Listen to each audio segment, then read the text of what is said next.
Good morning, boys and girls, and happy Tuesday. Look at where I am. I'm in our classroom at school, and I thought you might like to remember what it looks like because we haven't been here for so long.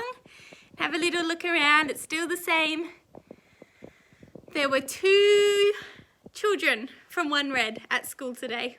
Just 2. The rest of you were at home doing your learning at home. All right, our morning message today. We're not going to have the slides because I thought you might like to see your classroom.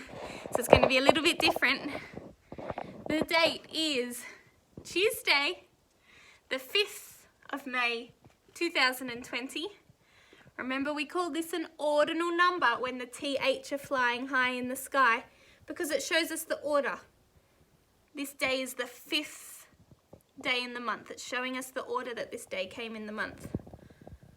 We are learning our long vowel E sound. Remember, we can flip our sounds. It has a sound can have a short sound or a long sound, a soft sound or a hard sound. Our vowels A, E, I, O, U can come in a soft version or a hard version. They can make a soft sound or a hard sound, and we are learning when the letter E makes its long sound, long vowel sound, E, not F for elephant or F for egg, but E for bee. If I look at my sound waves chart, remember this? I've got the F for egg box up here, but we're not looking at that box, we're looking at the E for bee. And these are all the different ways in the English language that we often spell that long vowel E sound. So I have written our spelling words like I would in a normal week up on the board for us. Let's see if we can read them together. S-E-D, seed. F-E-D, feed. Eat, heat. B-een, bean. T-E-T, eat, sweet. Green, green. Clean, clean. Now here I've added my suffix on the end of the word. Remember, I-N-G are 3 letters that I can add to the end of the word to slightly change the meaning.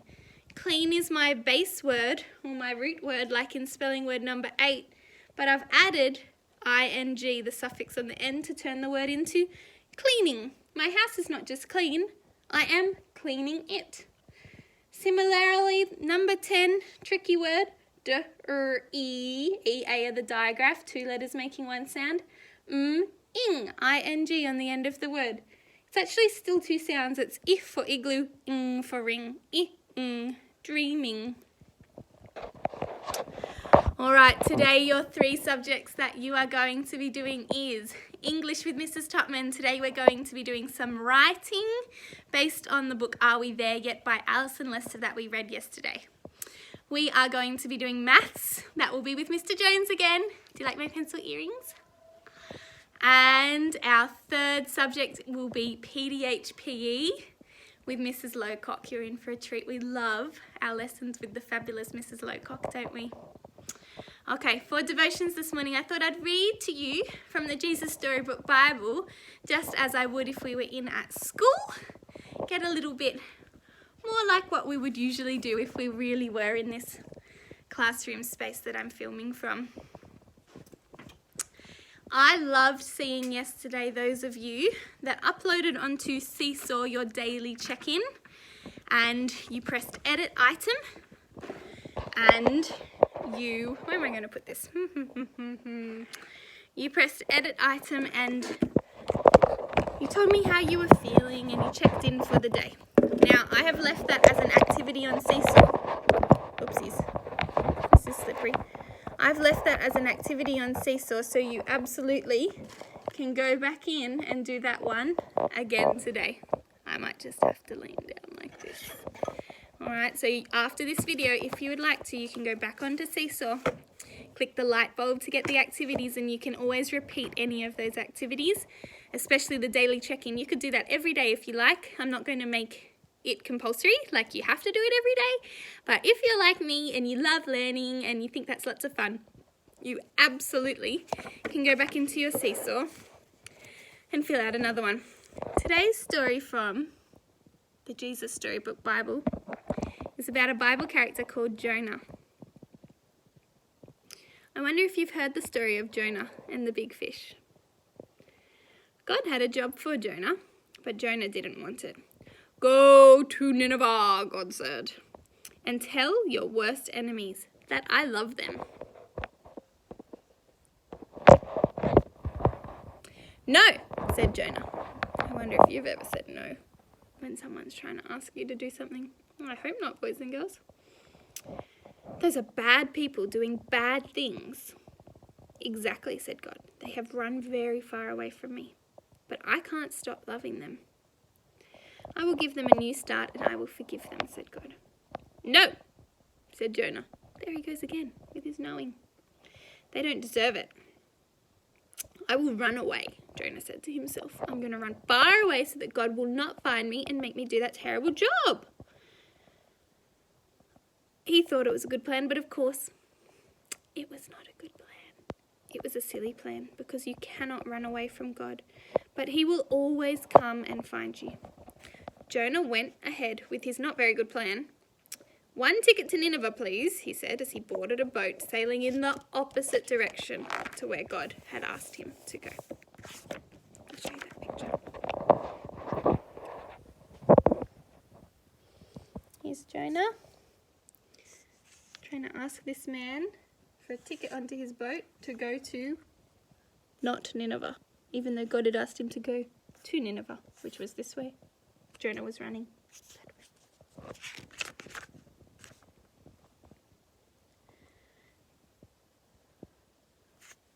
Well, it wasn't long before a fierce wind blew and the boat started to lurch and pitch and roll and everybody started turning green. Jonah sat bolt upright in his bed. You see, the first thing that went wrong with Jonah's not very good plan was that God sent a very big storm.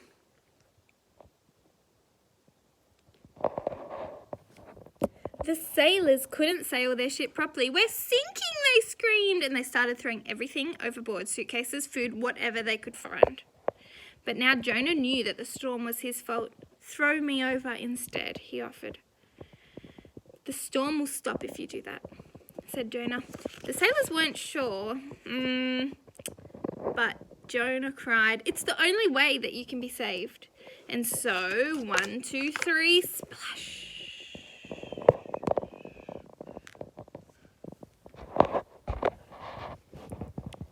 No sooner had Jonah hit the water than the waves grew calm. The wind died down and the storm stopped. Just then, when Jonah thought it was all over, he was sure he was going to drown, God sent a big fish to rescue him. The fish swallowed Jonah whole in one gulp. Jonah must have thought he died. It was very dark inside that big fish, like a tomb. But then he smelled the rotten food and felt the slimy seaweed, and he knew he wasn't dead. He was in the belly of a great big fish. Sitting there in the darkness for 3 whole days, Jonah had plenty of time to think. Pretty soon he realised his plan was, well, a very silly plan indeed. He was sorry for running away.